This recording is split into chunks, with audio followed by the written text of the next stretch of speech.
দেখুন শাকিব খান বুবলিকে ফোন করে বলে যে যা হওয়ার হয়েছে সব বাদ দিয়ে অপু বিশ্বাস আমি তুমি আমরা তিনজন একসাথে থাকবো। কিন্তু বুবলি বলে যে আমার সত্যি নির্ভর করতে ভালো লাগে না। পরে শাকিব খান বুবলিকে অনেক বোঝানোর চেষ্টা করে কিন্তু বুবলি বুঝতেছে না। পরে শাকিব খান বলে যে তুমি তোমার মতো করে থাকো আমি অপু বিশ্বাসকে নিয়ে থাকবো। পরে ফোনটা কেটে দিয়ে বুবলি কান্না শুরু করেন। এই যে দেখুন ভাই আজকে পবিত্র জুম্মার দিন শাকিব খানের এক আত্মীয় অপু বিশ্বাসকে দাওয়াত করেছিলেন এবং সেই দাওয়াতে উপস্থিত হয়েছিলেন চিত্রনায়িকা অপু বিশ্বাস। আর সেখানে খাবারগুলি পছন্দের ছিল শাকিব খানের এবং অপু বিশ্বাসের সব পছন্দের খাবারগুলি রান্না করেছেন। বয়সের কারণে দ্বিতীয় বিয়ে করতে পারছেন না চিত্রনায়িকা অপু বিশ্বাস। এক ইন্টারভিউতে অপু বিশ্বাস বলেন, পরিবারের পছন্দেই বিয়েটা করতে চেয়েছিলাম, কিন্তু আমার পরিবার এমন পাত্র খুঁজে এনেছে সে বয়সে আমার থেকে 4 বছরের ছোট। আমার বয়স নিয়ে ছেলের কোনো সমস্যা নেই, কিন্তু ছেলের পরিবার এখন আমার সাথে বিয়ে দিতে চাচ্ছে না।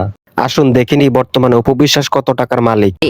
খুব বেশি না ভাই, আমি মানে একদম এক ধরনের থেকে রেগুলার রোজগার করা মানুষ।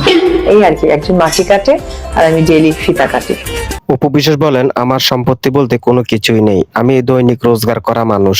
মানুষ যেমন করে দৈনিক মাটি কাটে আমি তেমন করে পিতা কাটি।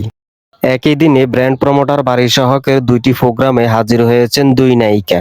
একটি অনুষ্ঠানে বাড়ি সহকের সাথে দেখা যায় বুবলিকে, অন্য আরেকটি অনুষ্ঠানে দেখা যায় দিঘির সাথে বাড়ি সহককে। 2 নায়িকাকে ব্র্যান্ড প্রমোশন করালেও দর্শক বলতেছে বুবলির চাইতে দিঘিকে ভালো লাগতেছে। May I come in sir?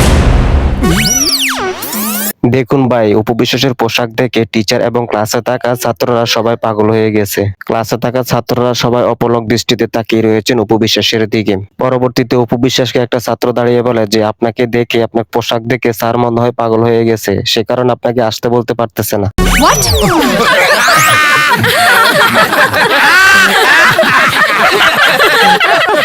Shut up!